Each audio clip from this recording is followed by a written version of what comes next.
Can I check that you can hear me at the back okay? Great. So it's a huge honour to give this lecture. As James said, I work with Brian, who was a very sort of wise counsel throughout various jobs. And I hope we can do justice to his memory today. Before going any further, I should say that this talk's based on a paper that we're going to publish at some point very soon. So plenty of the source material will be available for you to look at. I also want to start by saying thank you to a couple of colleagues, Mary Dolphin and above all James Gilmore, who's here today, who helped with a lot of what I'm going to say. Now, I want to start with one of the very first things that came to mind when Celia asked if I do this, which is an argument that took place in this building, well, actually it's the Mansfield Cooper building, 30 odd years ago, involving Brian, and at least one person who's here today, I think. It started over the brewery in Moss Side. And here's a picture of the brewery in Moss Side in the middle of the riots in 1981. That's the chimney is the chimney of the brewery. It turned into rival articles. The first, I think, was by Brian himself, who wrote an article in Business in the Community on the decision of the brewery to reinvest and create 100 jobs and to give those 100 jobs to local people. Now, this was amazing at the time, in my view, because I think we all thought the brewery was going to close after the riots. And certainly reinvesting in it at that time seemed pretty countercultural, but they did. They created 100 new jobs. The counter-argument came back from some academic colleagues, was that it was an inadequate policy because there weren't enough houses available locally, that people would move out, and what was needed was comprehensive area regeneration. And that argument rattled about the Mansfield Cooper building for some while, and it surfaced an issue which I've remembered for over 35 years because it's absolutely at the heart of what I want to talk to you about today. The perspectives on researchers, even on such a simple thing, say something very interesting about what they think is important, actually about what the role of academic research is in this field. Is it to criticise? Is it to build policy foundations? Is it to create? What is it?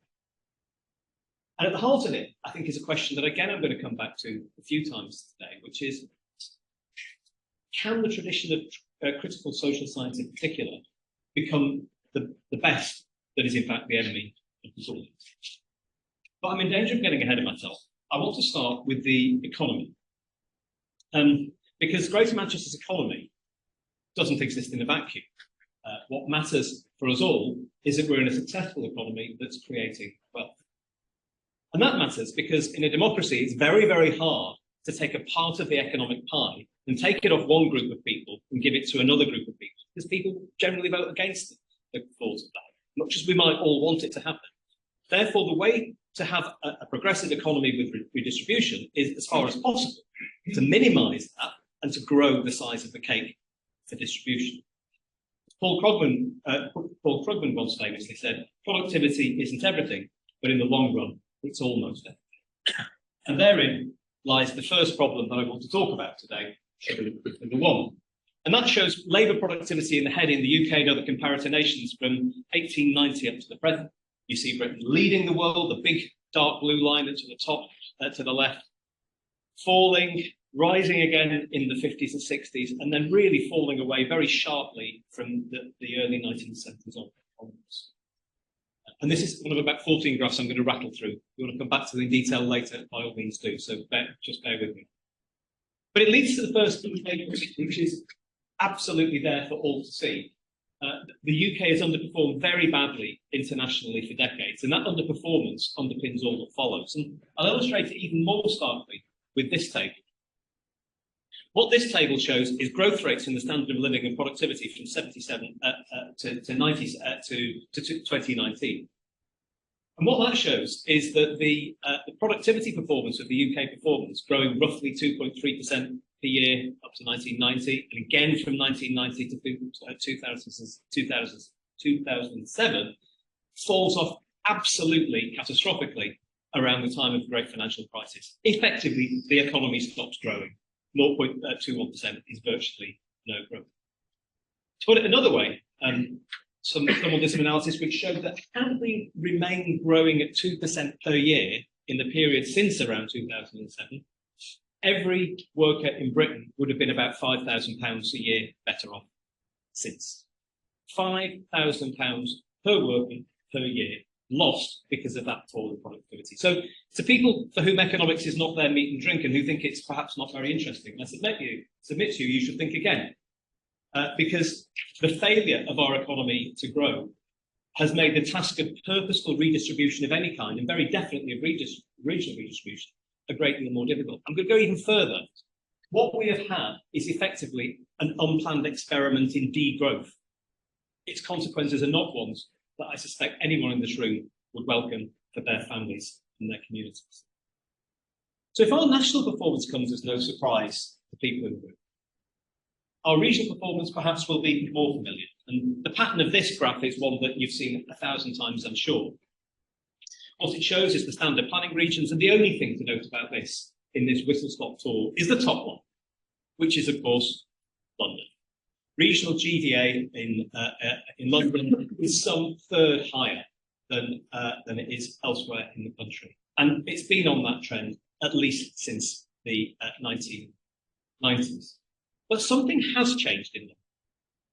It's too early to say exactly how it's changed. We know for certain that London had a very bad COVID, and its productivity has slowed virtually to zero in the period since the crash. In fact, London's underperformance is in essence the underperformance we see in the national figures. Now, so vast is the difference there. I don't think you could say that we're seeing the development of a new growth model. And that's the third table. There are really very large differences between different parts of the UK economy, including between regions. And whatever we've been doing to narrow those differentials, whatever we called it, and we've called it lots of different things in the last 30 years, it doesn't seem to have worked. Clearly, we don't know what the counterfactual will be, but whatever we've been doing doesn't seem to have worked. I'm going to step away from the data for a bit before coming back to it in Greater Manchester shortly. I want to talk a little bit about economists and geographers. And I want to talk about the thorny issue of spatial levels and the intense rivalry between researchers about what matters. Is it regions or is it cities? I'd say rivalry, where I want to say debate, but there isn't actually much debate, as you understand that. My focus here is Greater Manchester. There's plenty of people, including this institution, who would say that I've zoomed in too close. What really matters is the northwest of England. To most regional geographers, strong regional governance is needed to create a national framework in which we can redistribute within and between regions. The argument is basically that we need that sort of framework. Attempts to do so at a city regional level, when some city regions are quite rich and the areas outside are poor, inevitably means that we forget about the left behind places outside the big cities. Some economists, and certainly those of the School of the New Economic Geography, take a different view. Here, the argument is that the economic forces driving those forces of differentiation are so strong that attempts to level up are destined to fail, unless what we do is work with the grain of the market to try and achieve achievable outcomes, to grow out from and increase the size of larger urban labour markets, and to bring places around them with them. What the economists and geographers do agree on is that the current towns agenda is incoherent and inadequate and probably. I'm not going to dwell on it now. Suffice to say that my fourth takeaway is that there is no consensus view on the primacy of cities or regions, but a clear view that the towns-led agenda makes no sense. Now, people know me, and I'm about to establish, if you don't know me, as an advocate of city regions. But it's worth talking a little bit about where I actually come from on this, because it's not where I started. I was an advisor to and part author of the Milan Commission on Regional Development, the John Prescott Commission before the 1997 election. I started as a regionalist. I lived through the experiment with regional development, working in the Treasury in the 1990s. I remember sitting in arguments with Treasury officials who were trying to stop the government creating RDAs. There was a group of us worked very, very hard to try and get this policy over the line. But the longer my experience of working life has gone on, the more convinced I am that if there's a city agenda, it's probably a better way forward. And I want to talk about why that is. For kick-off, the geography of the Northwest region makes no economic sense at all. Cumbria, Lancashire, Merseyside, Cheshire, Greater Manchester are no way an economic unit. They're not a political unit either. What have we got in common with the people in Cockermouth? Absolutely nothing. More to the point, if we created regional development agencies back in the 90s that had dealt with the West Coast Main Line, the M62, the M6, the power grid, the water supply. Maybe regional development agencies would have had powers and tools that would have made sense because they crossed city, regional, and other boundaries. But they didn't have those powers. So for reasons I'm going to talk about in a second, they were never going to have those powers. Our system of government would never allow that to happen. Then we tried to give them some powers, limited powers to regional planning. That broke them because it required a democratic oversight, because it's about property rights. Planning law changes property rights, and the lack of democracy basically broke the model, making them very politically contested. When we tried to create an elected layer to this through the Northwest Regional Assembly, the government came out with a green paper, which basically was a battle plan given to every permanent secretary and every secretary of state, who proceeded to pull apart the whole agenda, deny the Northeast Regional Assembly any powers, a row between ministers, between Blair and Prescott, Blair on the one hand and Prescott Brown on the other, forced the referendum, which was lost by a margin of 4-1, and that was the end of the Northeast Regional Assembly of elected regional government. Even as that experiment was tried, there was one beginning to develop around city regions, still underway with new mayoralties supported by city regions, and in the case of the Northeast, now a region. And it's the approach I want to invite you today to join me in supporting and leaning into, because I think it's a better way for us to get some real powers into the cities and regions of our country. And let me be absolutely clear as to why that is. Number one, we are a unitary state in England, in which local government has no constitutional basis beyond a majority of one on the floor of the House of Commons. We have no constitution. So when I read the European regional literature, I look at it with envy, but no, it can't apply here because of our cultural, democratic, constitutional traditions. We have no traditional regional government either. And this, as I said, this unhelpful regional precedent. We are a massively centralised economy, slide 2 a moment ago, which is showing few signs of becoming less differentiated. And an even more centralised system of power, with every effective lever of power residing in Whitehall and Westminster. We've got to tactically work to find a way to get power out of Whitehall in a way that works. And so my fifth takeaway is that our objective, given the hyper-centralisation of this country, should be to find a way to create an unignorably evidentially based counterfactual that demonstrates the ability of subnational governments to make a meaningful difference to our economy. So what constitutes success in that context? Well, to me, firstly, to find a model that commands widespread support around the country, that works and isn't the subject of endless tinkering, another feature of our system. Secondly, it's got to be seen to grow the economy, to do better than we would have done had we not had it. And thirdly, it seems to me, it should answer that question I touched on a moment ago, which is that it doesn't do so at the expense of widening differentials, but actually rather it's about creating sustainable. Now, I'm not going to dwell on the first of those. I'm going to spend all the rest of this lecture on the second two. Suffice it to say that not just Greater Manchester, 9 other areas have willingly gone down the road of having combined authorities and mayors and go all the way. And more to the point, an important recent report and body which interviewed a body of decision makers in this country seems to me to suggest that opinions falling in behind that. A lot of people who have advocated regions, I think, have understood that we have to build on what we've now got, just as I think we would have built on RDAs had they continued to exist post 2010. It's early days. The turnouts weren't great in the 2021 elections.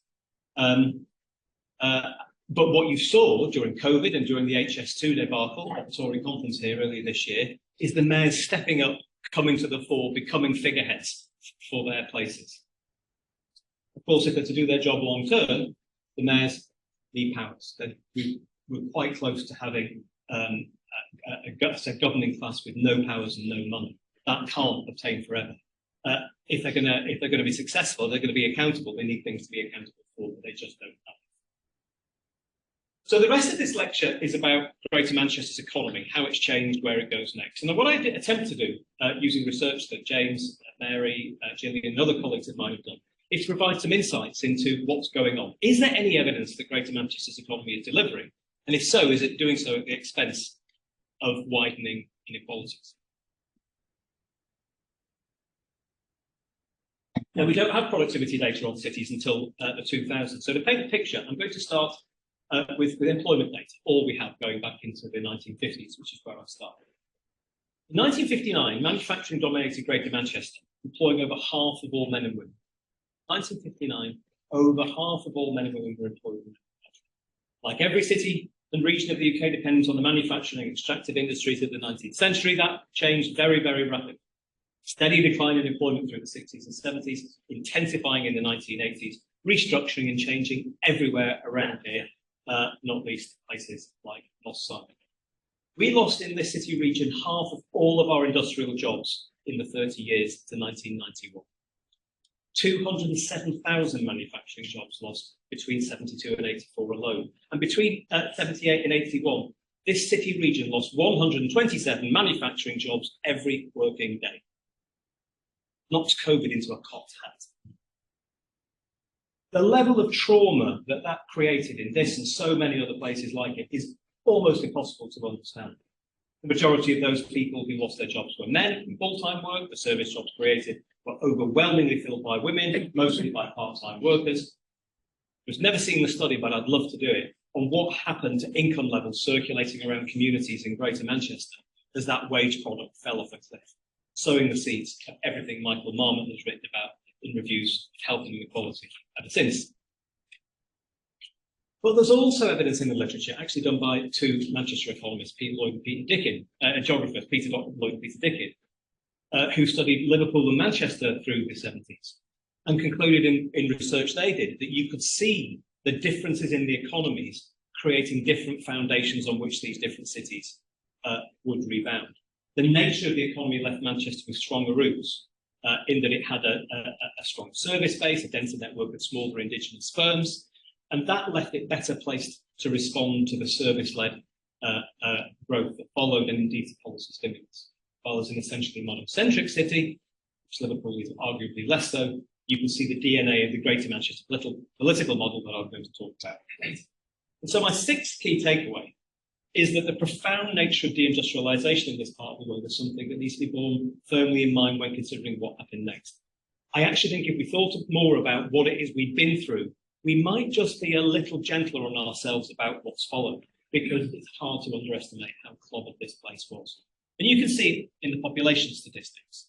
Whereas London's population through the early 80s and right through the 80s actually marginally rise, more or less stayed the same. It rose quickly from 91 onwards, but it's not until the 2001 census that you start to see the other conurbations, growing population. Greater Manchester by 8.1% in the decade after 2001, others less so, with Tyne and Wear, for example, near 2%. It may come as a surprise to some of the younger people in this room that really, until quite recently, depopulation was the story in Greater Manchester. It's only in the last 10 years that we've seen the absolute take. I do know what to turn to the economy, and I'm going to tell the story through the prism of the Manchester Independent Economic Review. So I ran a research centre here for 4 years, and then went back to policy to create what became New Economy. I felt we had little choice but to do the Manchester Independent Economic Review, henceforth MIR, because even though there was more research around at the time on cities and regions, I felt not enough of it was what the stakeholders I was going to work for in the city region needed. There was a point, there was a whiff of complacency. Manchester felt like a city on the up. The Commonwealth Games hadn't been long before. The music and youth scene were in full flow. Manchester United won the Champions League. The city were rising to join them. It felt as if the city had found its mojo. But the fact is, the economic numbers were absolutely shocking. We had a long journey to take, and I'm not sure the city was really ready for that journey. We had to do something to get people on the right page. We assembled a panel with prominent Mancunian economists, Diane Coyle, Jim O'Neill and others. We raised £1.5 million, spent nearly all of it on primary research to understand the economy. It was launched by the local government secretary, and the final report launched by the Chancellor. It was a deliberate attempt to think our way into the national economic consciousness. I actually took a cue from a piece of work that I organised here while at the university, that we called the Manchester Treasury Initiative.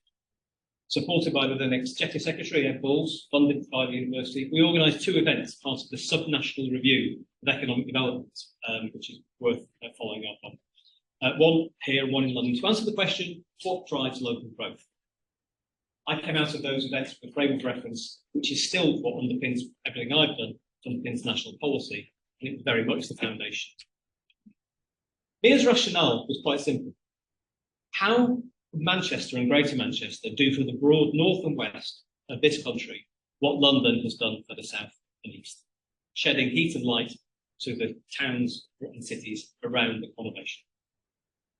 Comes as no surprise, I suspect, that Henry Overman was the person who did the work at the heart of MIA, which made 10 recommendations which were adopted in full. And I want to talk, before I come to the data, about 2 ways in which MIA changed how this city thinks.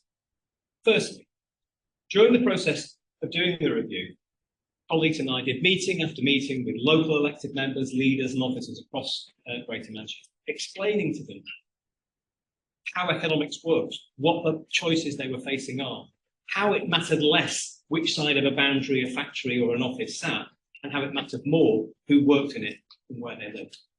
We set up training programmes for council officers to help them understand how to give advice that reflected the real choices that that members faced, not the choices that they might have wanted them to face, something which I think is a huge problem in public life.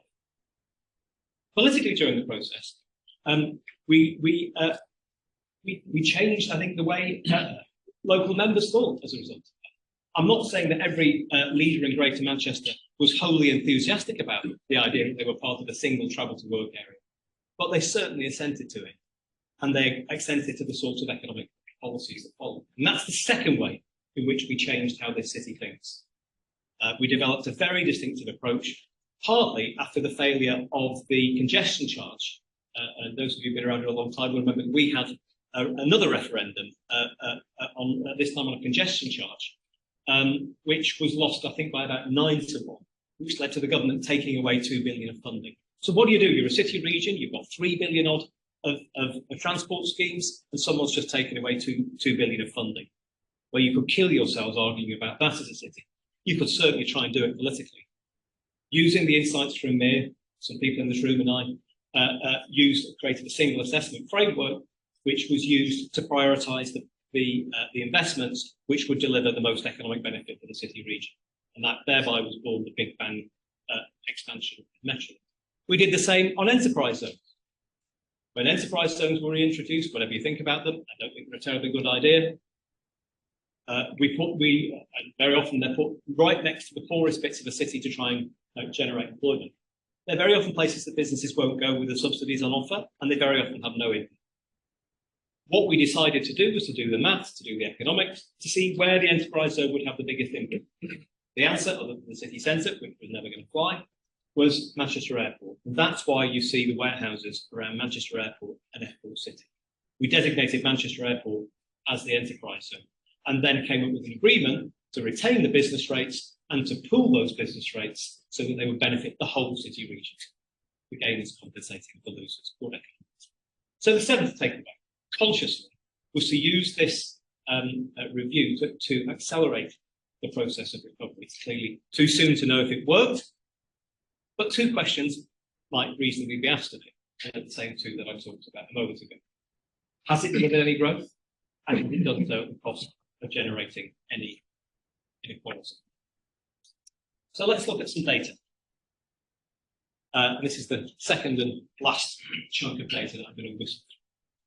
What you see here is population. You see after 2001, population is starting to rise, but nothing spectacular in Greater Manchester's number, which is rising pretty much in line with the West.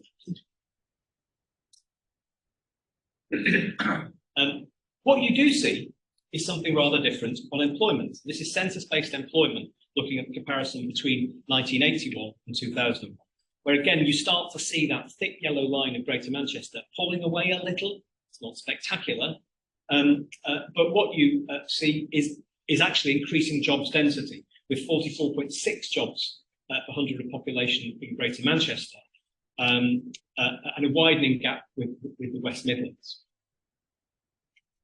If we go on and look at that in a bit more detail, what you can see is that there's something which suggests that Manchester's economy is more dense than the other city regions that we're comparing here. And I Cecilia pointed out to me that there's some difference in the cities we use it. That's largely because I want to try and communicate the story here, which in this case is that Greater Manchester was becoming more dense, but with London pulling away as ever. So I think what I'm trying to say is, yeah, you can see something in these data that Manchester's maybe doing a bit better in the economy. If we look at more recent GVA data, we start to see something happen. On one level, there's a very familiar pattern in these data. You can see London at the top and the other city regions bumbling along at the bottom. But there is something different from the thing I described earlier, which is that London isn't pulling away. That top line isn't getting more sharply, growing sharply upwards, staying flattish. Now let's look again, zoom in even more closely and look at GVA per hour worked on an indices basis. And here you start to see something that is a bit interesting. And maybe it's what you were seeing in the statistics I used earlier. This level of productivity growth, which is again the Manchester's the big thick yellow line, certainly up until COVID was a lot stronger than this admittedly rather weak pack of city regions. Actually, if you look at this nationally, Greater Manchester had 17% productivity growth in this period, the third highest performing ITL area in England behind Oxfordshire, Berks and Bucks in Hampshire, and the highest city region at West Yorkshire with 12%.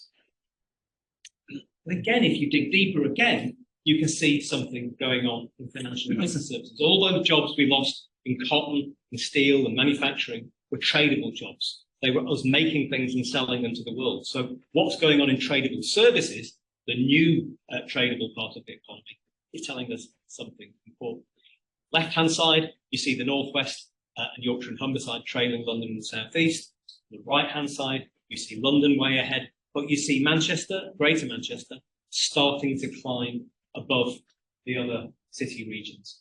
So what that's saying is that the modest extra growth that you're seeing in Greater Manchester looks to be being significantly driven by tradable rather than local services. No one, least of all me, is claiming that these are revolutionary numbers, but they're not consistent with decline.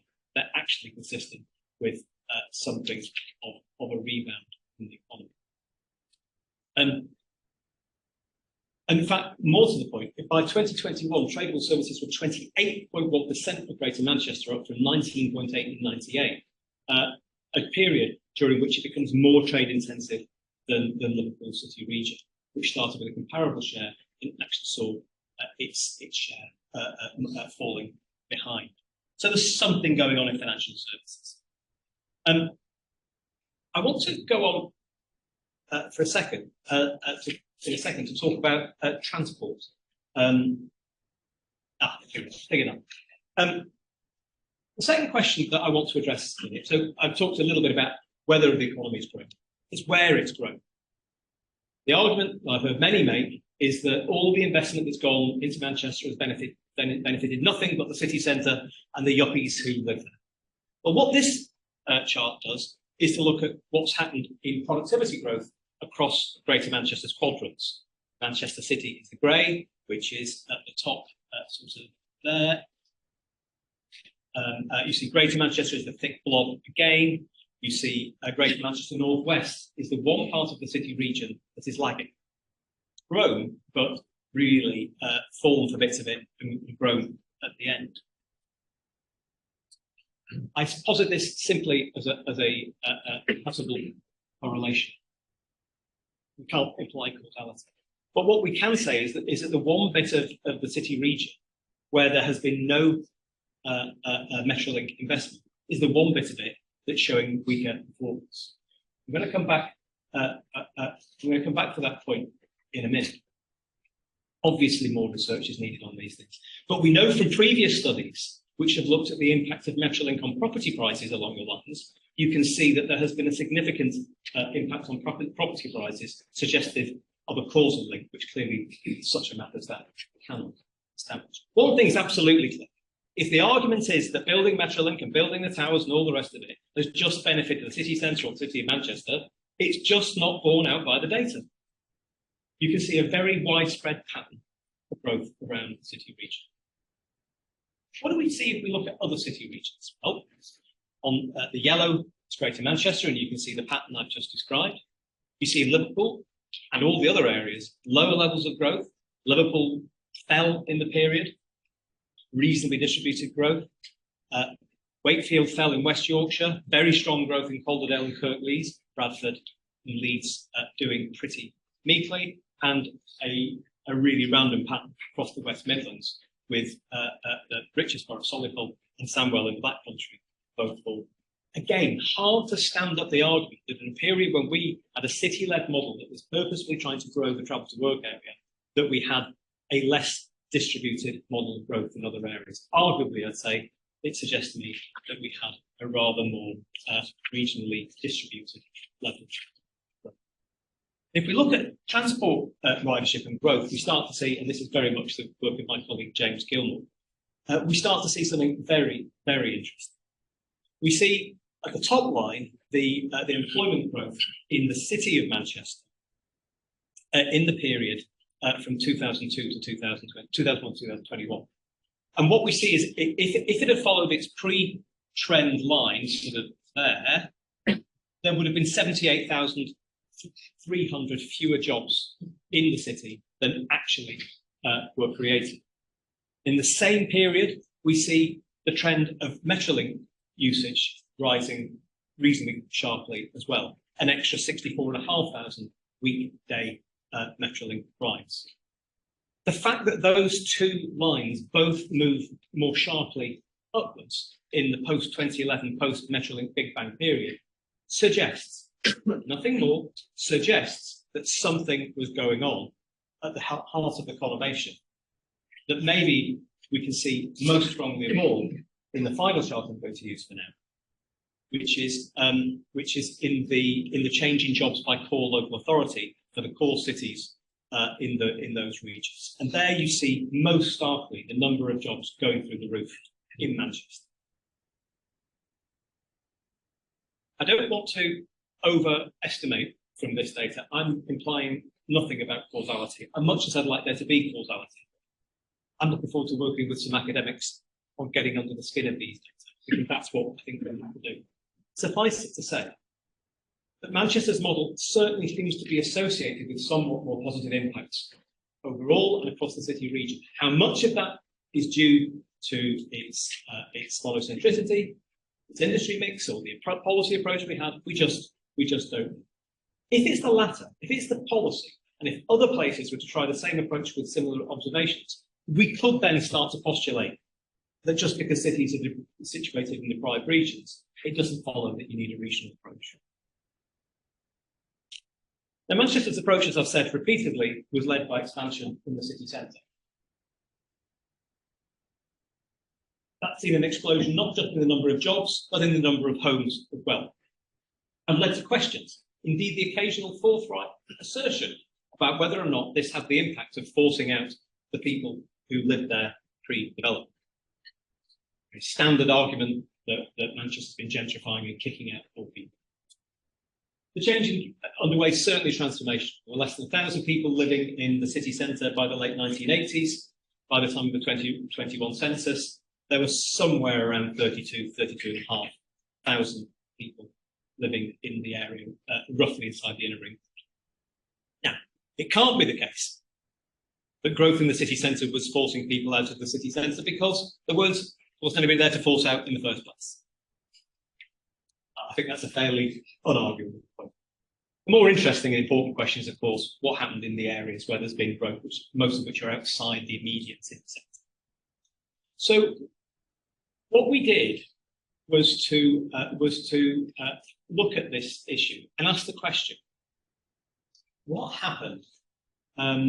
What happened to the resident population who, in censuses, expressed themselves as having working class occupation? And you're going to see that on the chart here. And I apologise, this is not. We've done everything we can to make this legible, but it is not straightforward. I'm going to zoom in on that city centre cutout in a moment. So what we know is that we've been living in a city and in a country that's not been building enough housing. That we know particularly that we've not been building enough social and affordable housing. And we know also recently that the local housing allowance has not been keeping pace with increasing rent. So for all those reasons, you would expect in a city that was growing population, that was seeking to grow a higher income population, you would expect to see the red, which is of the number of people in elementary occupations, working class people, starting to fall. And you absolutely do see that in some areas. There's been an outward movement in general. We've got a graph of London, which is absolutely horrific. You can see that London has really, the poverty of London has moved very much to the outer edges of the city. But what's interesting in these data, it seems to us to suggest, and I'll put it no more strongly than that in Hume for 20 years, regeneration and the city challenge, and East Manchester, the numbers of people with working class jobs have stabilised, and in some cases risen. Now, I was not expecting to see that. We had a frisson of excitement in the office when we found it. If you look at the cutout to the right-hand side, what you see here is the area covered by New East Manchester, and there you see the area covered by Hume City Challenge. Now, just zoom in on those. Okay, there you have Hume. The only bit of red in Hume is actually where we're sat right now around the university. To the west of here, it's pretty much flat. But in New East Manchester, you see some red towards the outside there, but a huge amount of green in the area in Beswick around Manchester. The number of working class people in the New East Manchester area rose by 2,000 in the decade of 2020. I was not expecting to see this. The number of working class residents, for example, fell in Chorlton, just to the south, by 500. Far from standing up the arguments that I've seen repeatedly in the literature, that Greater Manchester and Manchester's policy has been forcing out the poor, these data seem to suggest that it was the market everywhere that's been forcing people out because of our inadequate national policies. And the more intensive areas where the cities have policy, Hume and New East Manchester, you actually see something of the opposite. There's some heavy lifting been done by policy to create more balanced communities than would have been the case had we not had those interventions. I have seen nothing in the literature arguing, nothing. And I don't understand why. So not for the first time, I find myself wondering where the empirical research is. There's something rather Machiavellian about the sort of debates here, good this, bad that, not what actually we know is true of policy, which is it's human, it's imperfect. Progress, as with the brewery story that I started this talk with, is imperfect. Making the best the enemy of the good, given that we are trying to inform policymakers about what to do with scarce public resources, can be extremely unhelpful if what we're trying to do is to make the change we can. At the heart of all the questions is that issue of the best being the enemy of the good. And yet here we sit in a city that is in the crucible of the national experiment in trying to do things different. Surely we need to do more and more empirical research to understand whether these findings stand up under scrutiny, whether what we're actually seeing, which is plausible, is that there are newly arriving very poor migrants and that the previously resident population is moving. If we do see that, then my hypothesis today will be disproven. Where's the research? We need to do it because it really, really matters. So the source of research that I'm talking about today has a real policy impact. Brian himself, Michael Parkinson, John Goddard, Peter Lloyd, Peter Dickin. These are the people whose research I've relied on all my career. All they now know, even if it's Cecilia, who's taking forward the work now, and Diane Coyle, who did a lot to create intellectual momentum on these issues. I want to move away from the data and start to bring some threads together. Part of the natural evolution of disciplines in geography, as much as anything else, I think, is the search for causality. I think you can see it actually more clearly in the work of Peter Dickin, later this parish, than you can in Brian's work. One of Peter's later pieces was a chapter in a book. Its title was Global Manchester, from Globalizer to Globalized. An elegant way of describing actually what's happened here in the last 100 years. His question, I think, in that, and my question is, well, what role is Manchester going to play in the global system in the future. In another paper, he put it even more bluntly. This is Peter Dickey wrote, over the years, he wrote, geographers have developed a disturbing and even dysfunctional habit of missing out on important intellectual and politically significant debates, even those in which geographers would seem to have a major role to play. Well, that may be fair, it may be unfair, but at least geographers have been thinking about these things for some decades, which puts ahead of economists who, until Paul Krugman rediscovered Alfred Marshall a decade or two ago, weren't even at the table of debating the issues.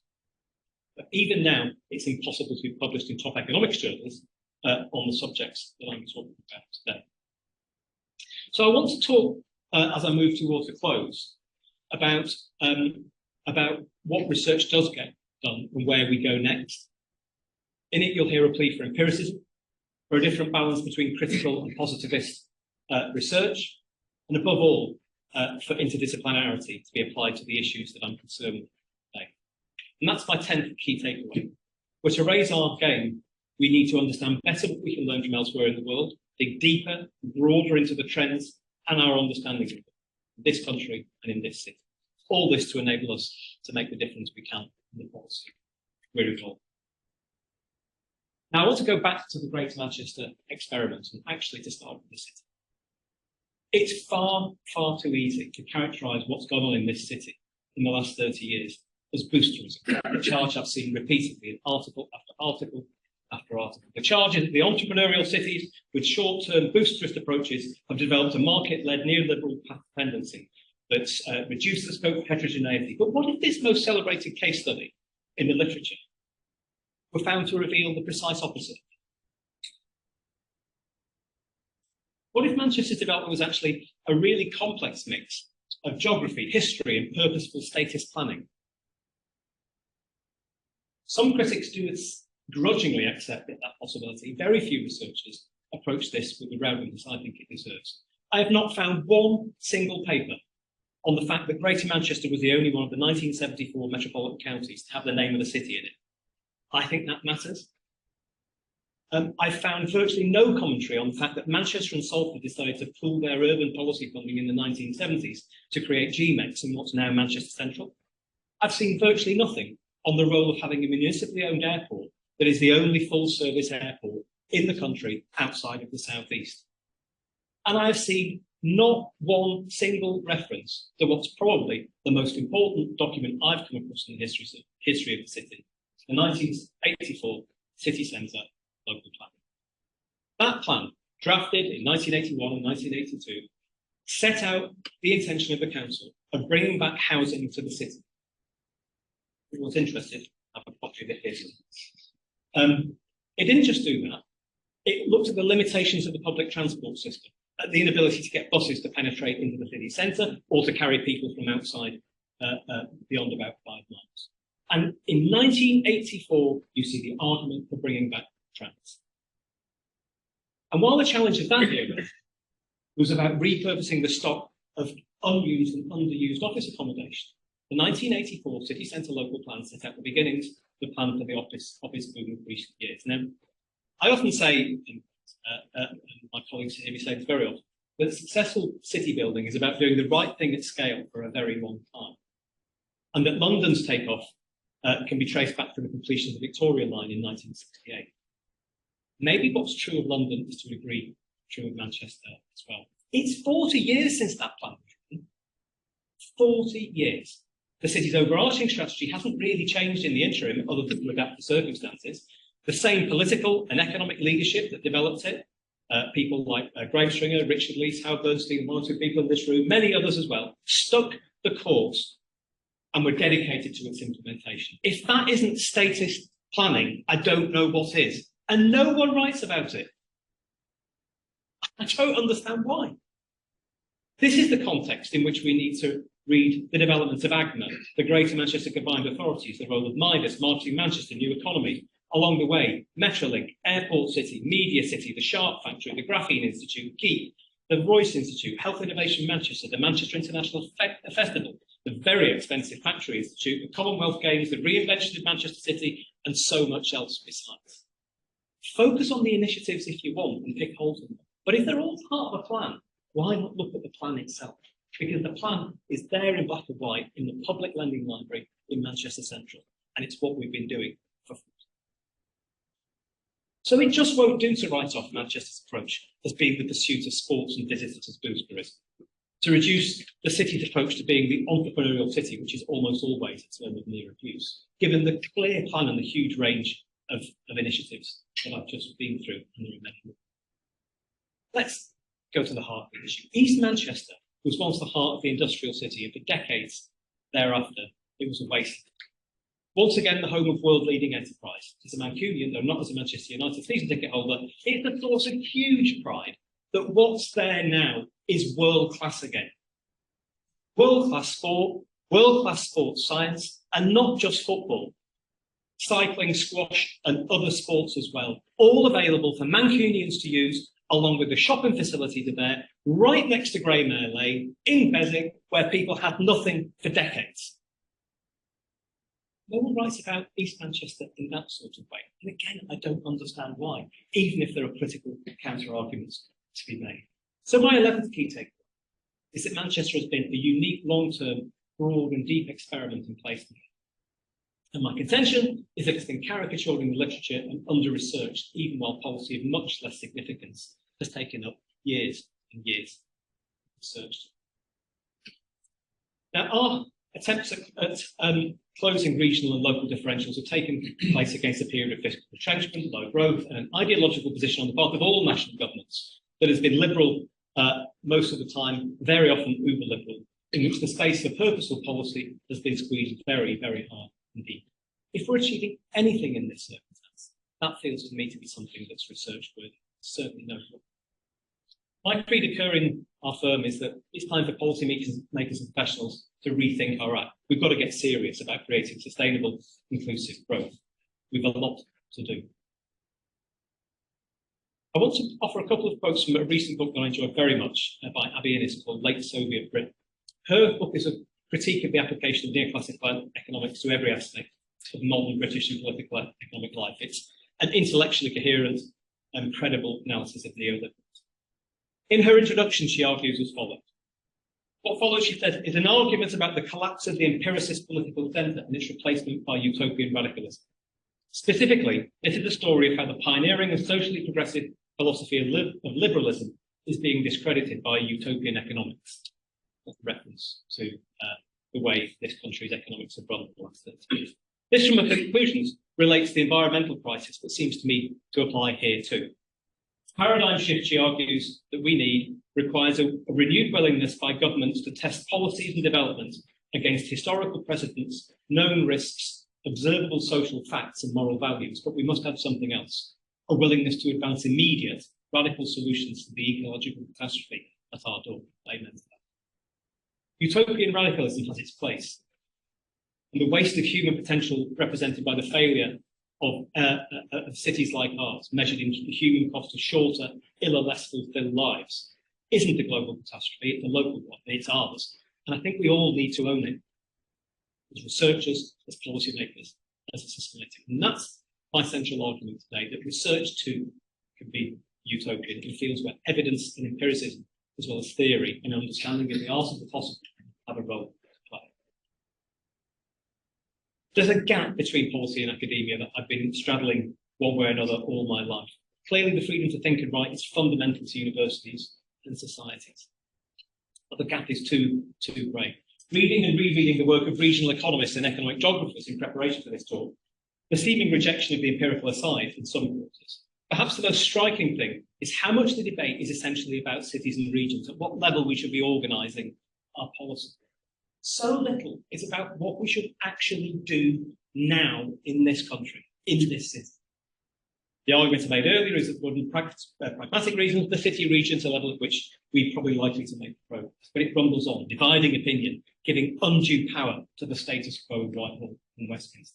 And actually what's needed is dialogue, debate, and the creation of a credible counter-narrative to Whitehall knows better. What would our preferred institutional settlement be if we were to get serious? I don't know. Opinions divided. An argument made by some economists is that our principal cities that outside of London are too small, that Zipf's law, which seems to apply all over the world, doesn't seem to apply in our cities, and that our cities like this are too small. But even the proponents of this school of economics, like Henry Overman, argue that the data aren't with it. His argument for expanding core cities like ours is that it should be feasible, as it happens elsewhere, and it works with the grain of the market. The alternative, postulated by regional economists and economic geographers, is that the regions where we should do this. I think they're also sceptical about the power of local leaders to rise to the challenge. And that's why I was really fascinated to read Phil McCann's interview as part of the Harvard University study, where he and others talked about the process of economic diffusion out of core cities into the wider areas, just not working in Britain the way it seems to elsewhere. On that, at least, he and the new economic geographers agree. So why aren't we researching why diffusion doesn't work in this country? A practical issue that could give rise to huge amounts of valuable policy. I suspect regional geographers are right too, that we won't fix really big issues around road transport, land use planning and energy infrastructure without a regional team. A lot of the regional planners make the argument that people like me who argue with cities are creating a buggers model, a mishmash of different kinds of local governance, that we're becoming a mess of governance. Well, bring it on is what I say. We've got to push on. Only if we've got more and more city leaders, mayors, with more and more policy leaders, showing that local change can make a difference, are we ever going to get Whitehall to finally get round to doing something about the power imbalance in this country. We've tried it every other way, and it hasn't worked. And if we do then get to creating city, regional institutions on a more powerful basis, we'll have those mayors making the arguments alongside ministers, and it won't be invented in Whitehall the way the mess that was created in 1972 and 1974. One thing really surprises me is how little the protagonists of this debate seem to understand their differences, seem to want to. There's little track record I can find of published work which seems to navigate the issues. And I say with some humility with one of the people in the room, there was literally the only set of exchanges I can find was between some academics here and Henry Overman in the pages of a journal. That, in the end, generated a great deal more heat than it did live. People just aren't debating the issues. Moving towards a conclusion, I want to home in on one issue and talk about it because it goes right to the heart of what I've talked about this afternoon. So much of what I've read in preparation for this lecture has been critical of the liberal or neoliberal system of governance in this country. We have for sure had a market-dominant policy view in much of that period, dominated by fiscal conservatism and centralism. But to return to the issue I raised on diffusion a moment ago, it really does strike me as peculiar how little research is undertaken on what we should do to make markets work differently. We're living in a mixed economy, and we're going to for as long as we're all alive. Our job is surely to use the public sector and public resources, regulation and tax receipts to change how markets work, to forbid markets in some areas, to shape how they work in other areas. Perhaps that's why 35 years on I still remember this. I've been involved in evaluation of business support, different programs organised by different governments, very few of which have worked because they don't have any sense at the heart of the policy design process of how markets work, of how firms work. Very little of that literature has been brought to bear on how we do business, innovation, trade, and certainly not in a local or regional context. There's little actionable academic research on what government should actually do differently.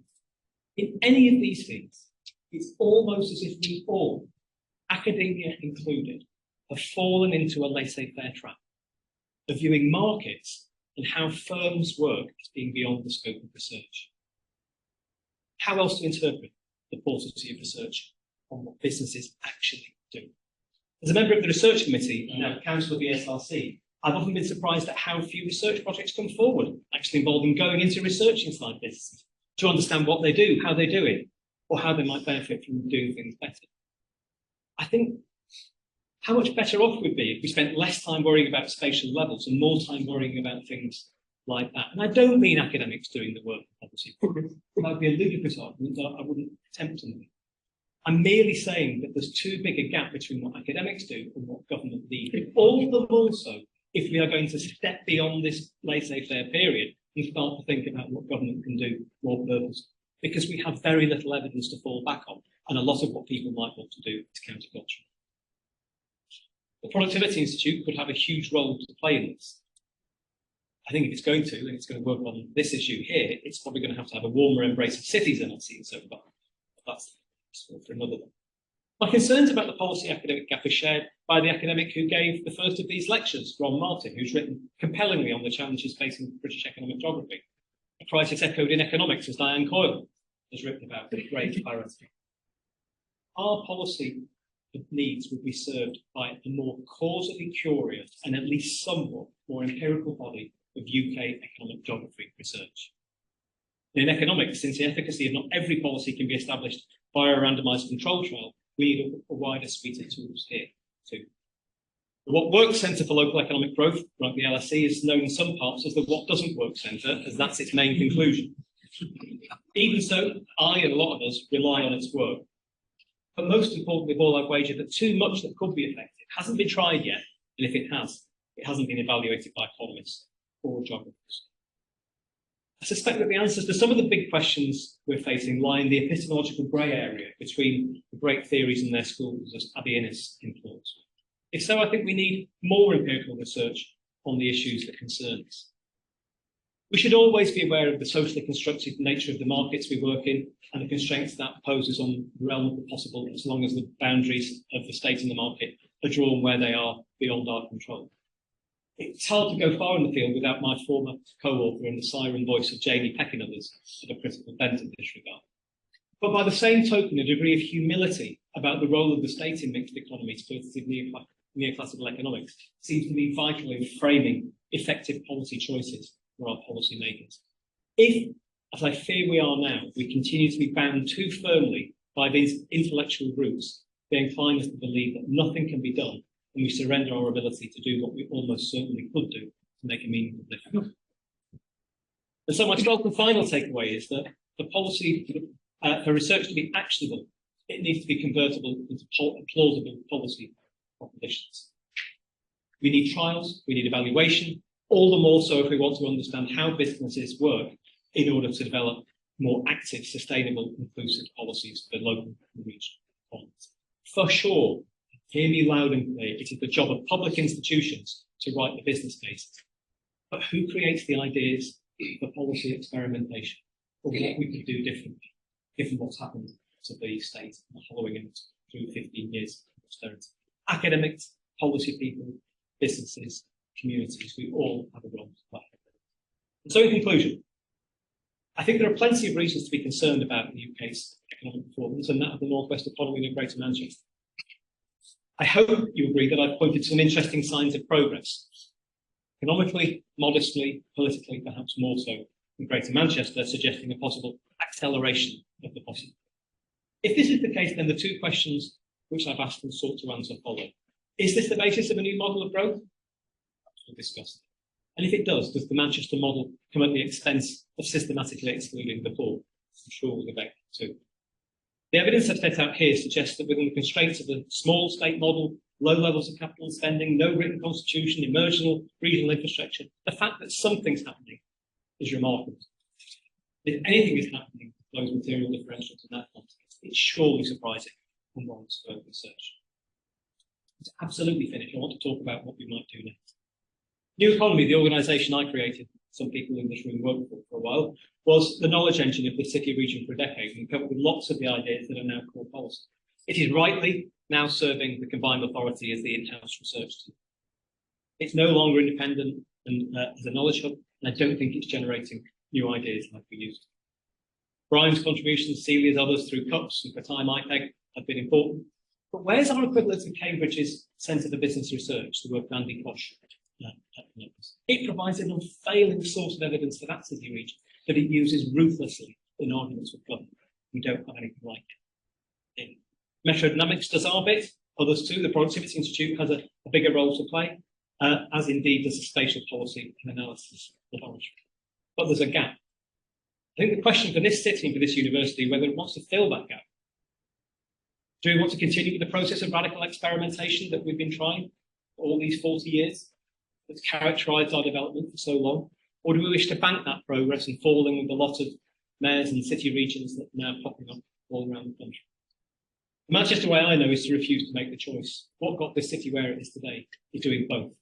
Working within the settlement with which we find ourselves, while straining every sinew to be at the leading edge of creating what happens next. I've been trying to make the argument with colleagues here for 2 or 3 years now, that this is something where business, the academy and the city need to make content for it. It's a challenge for the mayoralty, for councils, for businesses, for the academy. But for now, it suffices to finish this lecture simply by saying there's a gap. There's too big a gap. It's a gap we need to fill.